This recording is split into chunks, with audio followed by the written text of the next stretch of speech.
Hello and welcome to That Interview Podcast, the podcast that's aimed at helping 16 to 18-year-olds get ready for the world of work and specifically that first interview experience. I'm joined as always by the lovely Helen Sanders. I've played it down today for you, Helen. How are you? I'm lovely. Lovely. You know, I always say, however you describe me. Yeah, no, I'm really good. And these podcasts just fill my soul. Because I know that if we can make a difference, just that one 17-year-old who's going to their interview next week is just, isn't that awesome? It's just brilliant. Yes. Yeah. And how are you doing? I'm all right, actually. I'm okay. You can see my golf clubs are not behind me because they're in the car because I've been playing. So that's but all through Series 1, I think there was people observing the fact that I had golf clubs. There were golf clubs and they hadn't moved. Sad, and they hadn't moved. Yeah. So for weeks and weeks and weeks. But yes, they're in the car because they're being used. So we've got a great guest today who's sitting there in the corner, smiling. What's the word? Emphatically? I think that's the word, isn't it? You're just smiling there quietly. Yeah. I think it's a word. Anyway, I held my education. Emma, hello. How are you? Hello. Very well, thank you. Absolutely delighted to be here. Good. Well, we're delighted to have you. Do you want to just tell people listening and watching what you do? I mean, it says on your label, obviously, but just give people a little bit tiny background. What you do, what's the change you're making in the world, as I like. Yes, so I own EH Photography Services. We photograph weddings, events, families, and a core part of what we do is working with business owners in branding photography. So getting you photos that you're proud to use throughout your marketing. I also have a photo booth business, which basically goes into weddings and events, which is really great fun. Yeah. And you have a third business as well. I do. Not shy about that. Yes. No. So my third business is property investing. But that's very much a side business for the time being. But which is good going for a 19-year-old, isn't it, really, having three businesses? Emma's not really 19. She looks it, and we like to remind her how inadequate she makes the rest of us feel with her enthusiasm. Yeah. So, Emma, just to kick off then, I mean, you've interviewed for various roles, but I just want to start really briefly because I know that you yourself were an apprentice for a photography company. Yeah. Studio photography company.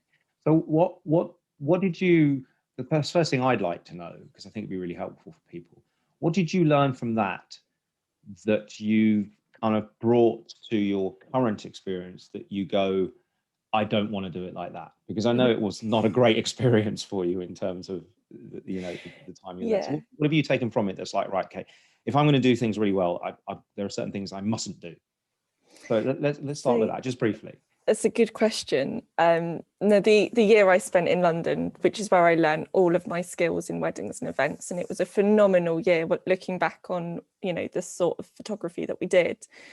But the things that I found really, really, really challenging was the fact that I could never do anything good enough. And to a certain extent, that's good because it pushes you and it pushes you forwards.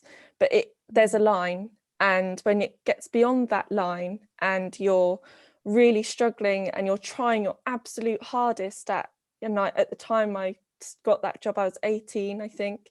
I decided to start at the bottom in the photography industry because it's a difficult industry to break into. And I said, right, I'm going to do an apprenticeship and I'm going to push forwards in that. And 6 months in, I did nearly just want to give up. But it wasn't right for me to give up. And you always have a choice. You can always give up. It's easy to give up. It's easy to kind of go, oh, there's other options. But there wasn't another option really to do what I wanted to do. I knew one day I wanted my own business, and so I persevered and I pushed through, and I was working a lot more hours than I should have done as well. I was paid, so I had a little bit of money that was always a little bit late in arriving in my bank. Always had to send reminders. And so these little things, they build up and it can tear you down quite quickly as well. So yes, so it is important to remind yourself why you're doing stuff, to keep pushing forwards, because it is, like I say, it's easy to give up, but we all know it's easy to give up. But I did make a promise to myself that year. At the end of the year, I promised myself that I would never do anything I didn't enjoy ever again. And I haven't since. So that's a pretty good year, really. Do you know what I mean? I know you learned a lot that year, but it has enabled you to make that decision. Whereas, you know, you could look back on that year thinking, worst year of my life. Don't ever want to do that again. Want to leave photography. Don't ever want to pick up a camera again because of that. Whereas in actual fact, you've gone, well, I've done the opposite. And you now know how poorly people can be treated as employees, as apprentices as well. So yes, which you would never have done anyway, because that's not your personality. Yeah. But and I did raise it with the apprenticeship company, and the apprenticeship company listened, but not much. They still sent apprentices, and I was sat on a plastic chair 8 hours a day with a screen, like I'd say about 5 inches away from me, and so I needed glasses because of that as well. So, you know, that, I mean, that's the bad bit, and that's the bit where I wouldn't go back to. But I learned a lot about my perseverance and my resilience towards what I can actually get through. And you've since hired apprentices? I have. I'm really, really passionate about helping other young people.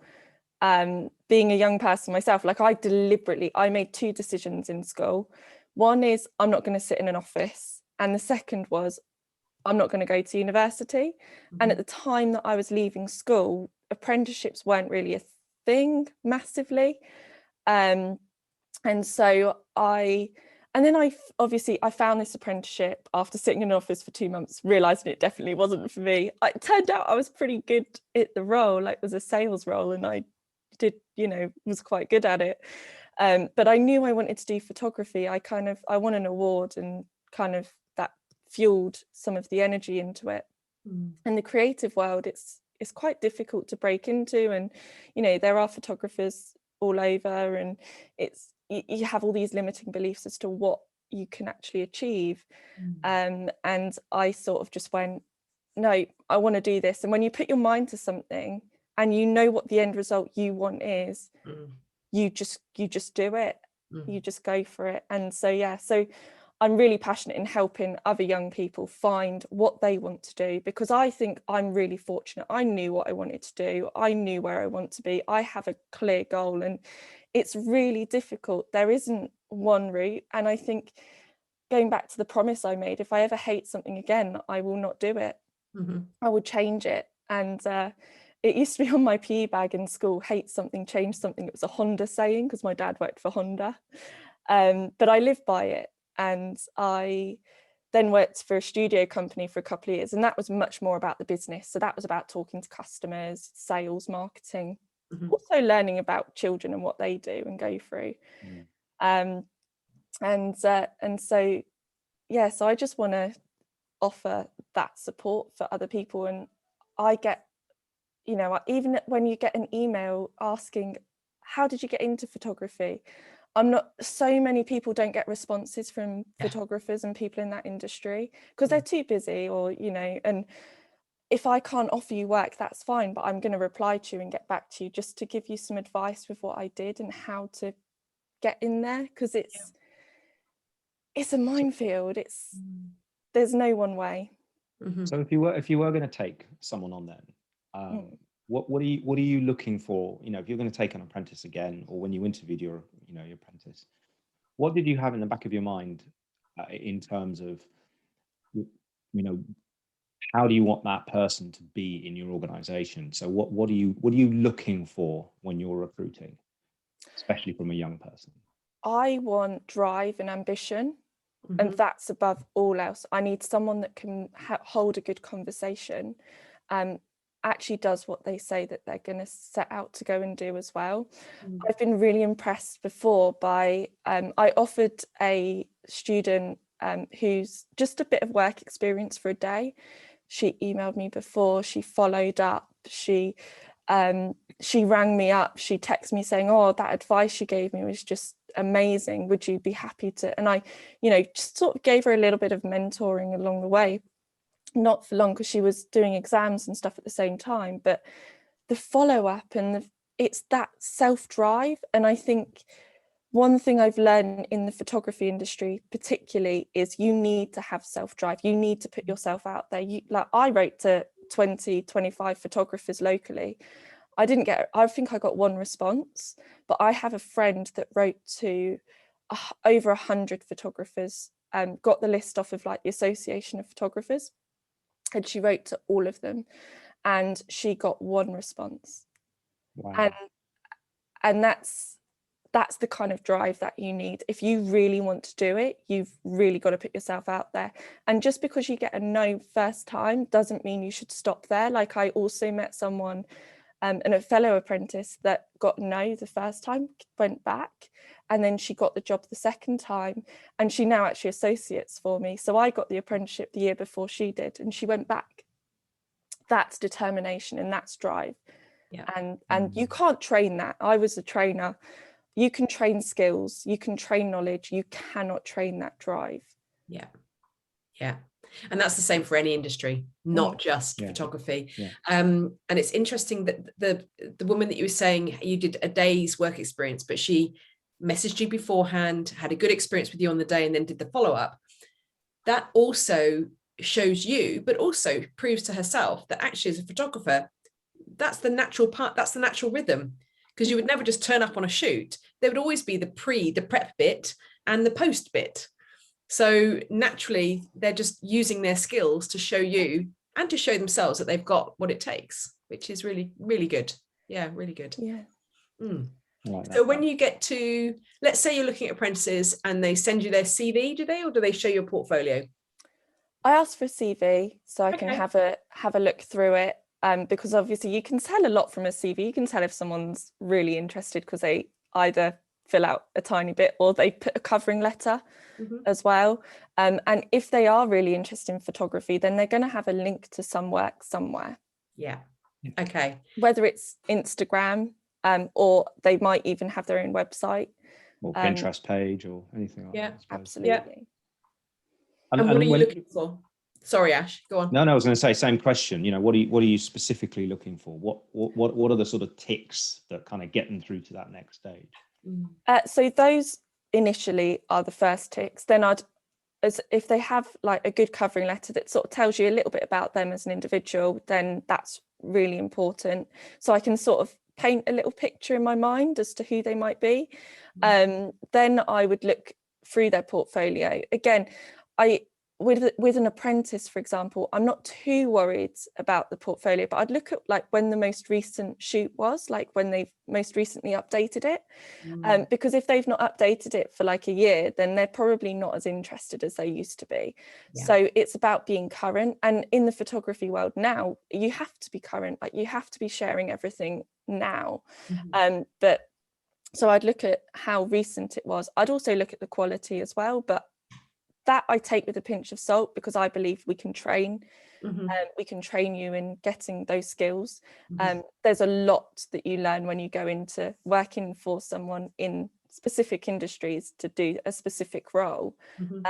And so I think you've just got to be open to being to learning. And I would then, on an interview process, I would look are they taking notes? It's as simple as that. Like, are they asking questions?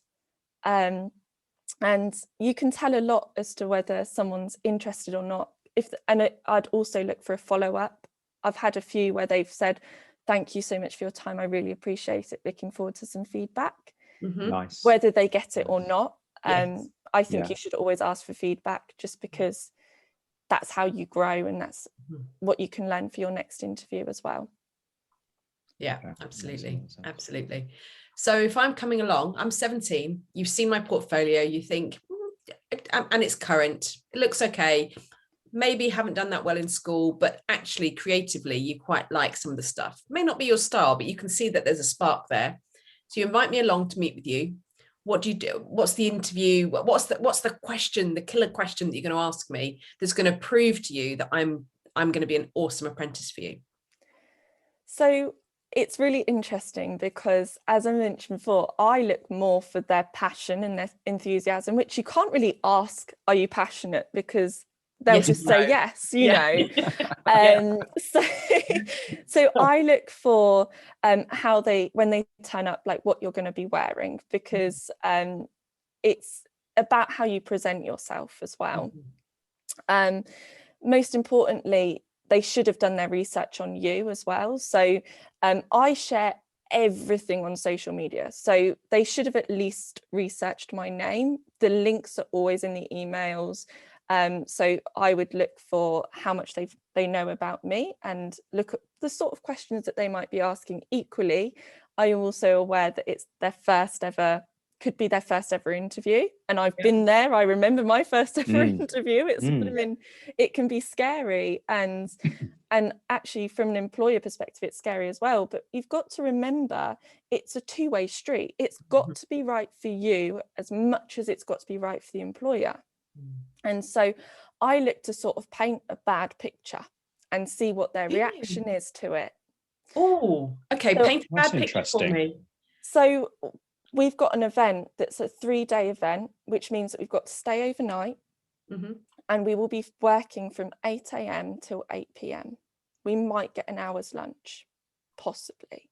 If you're lucky, yeah. If you're lucky. We then have to get back and get them edited that night, so that they have them to use in their social media and in their marketing. And obviously with an apprentice, I wouldn't make them work solidly for that length of time. I'd give them more breaks, but that could be the worst case scenario. It could be even, I've done 7 days on the trot, 8 a.m. till 10 p.m, no lunch, no breaks, nothing. Standing on a ladder. Absolutely, standing on a ladder at the back of a room on jet lag, which I don't really understand jet lag anymore, but permanent state, isn't it, for business owners? Apparently, yeah. So you paint a bad picture, and because what you don't want to do is I always think in interviews everyone like paints a good picture. They always say what you want them to hear, and you say what you want them to hear about. You glamorize a job. But if you can get through the worst possible situation, the worst day, what happens if there isn't as much to do and it is just a boring week? How would they approach and deal with that as well? And I've actually been asked a really interesting question from an interviewee as well, which I wanted to share with you, which was, why should I choose you over any other company? And I thought that's a fantastic question. And what makes you different from other companies as well? And what was your answer? Confidence. Yeah. My answer, well, I believe that we really do look after our staff, and I want to be able to support them and guide them. And I think we all want, there's a bigger picture for every single person. And as long as we're honest and open with each other, because it's all about communication at the end of the day, as long as we're open and honest with each other about what we want. Like, I have property experience as well, remember? So if someone's interested in getting on a property ladder, as an employer, I'm the person that's going to be able to help them to do that. So and I'm not making any promises, but it's looking at the whole experience, and it's making sure that you connect with your employer as well. And also what you're doing there is showing them that you're a human being. Yes, you're a business owner, but you are not just a photographer or just a business owner or just a woman. There's more to you. And when people join your team, there's so much that goes with it. You don't just become a photographer, or you're not just an apprentice. You are also a human being, and we can communicate on that level, not just employer-employee relationship. Yeah, absolutely. And it's about looking at the opportunities that are out there, expanding and growing. We grow together. You don't grow on your own. You grow with the support of other people. And that's really important, to have a good ethos within the business, that people, when they come in, they buy into it. They buy into you as an employee, as a client. They buy into you because they like what you're doing. So last question, Emma, just a quick last one for you. So you're in the interview, you've painted that bleak picture of what it could be like. What's been your favorite answer or response? Kind of like, that actually sounds really interesting, and that doesn't scare me at all. Actually, I want to do a 3-day event. I want to be in that, and they get more excited by it. You can see in their expression more than their words that they use. So a lot of it's watching and picking up on their senses and stuff. But when their eyes light up and they go, oh my goodness, Ooh. this is awesome. We go away for work sometimes. Yeah. That's the best answer. There's not a specific word and there's not a specific answer, but it's the enthusiasm, and that comes through passion. Yeah, that's the passion. So Emma, if people want to maybe have a career in photography, or there are aspiring photographers, or they're looking for an apprenticeship, whether it's official or not, and they want to reach out to you, and because we know now that you'll answer, obviously. Yes. That's what you've said. Yes. No pressure. So no pressure. You set yourself up there. What's the easiest way of doing that, Emma? Actually, either follow me on social media and reach out to me on Facebook, LinkedIn, or Instagram. I'm Emma Hollings on social media. On Instagram, it's EH Photography Services. Or you can drop me an email as well, which is hello@ehphotographyservices.com. Cool. Fantastic. Thank you for sharing that with us, Emma. Really interesting, really fascinating. I love that piece about painting the bleak picture. That's just really, that, you know, you can tell in someone's eyes if they're like, oh wow, yeah, that sounds really exciting. That's definitely one to take away from me, I think. Because we always sell the glamour, don't we? And I think there's some real value in that it's not all glamorous. I think it's just be honest with people. I think it's so easy to go down a route and imagine how glamorous things can be, but let's be honest, this is what a typical day could be like, and this is what, you know, and you might think it's the best day, you might think it's the worst day. To someone else it might be their best day, or it might be their worst nightmare. It's better to get that out the way first than hire them and then them decide, no, this isn't right, and then they'd be back at square one. Brilliant. Emma, thank you so much for coming on. Thank you, Emma. Sharing that with us. Brilliant. Cheers, mate. See you later. Bye.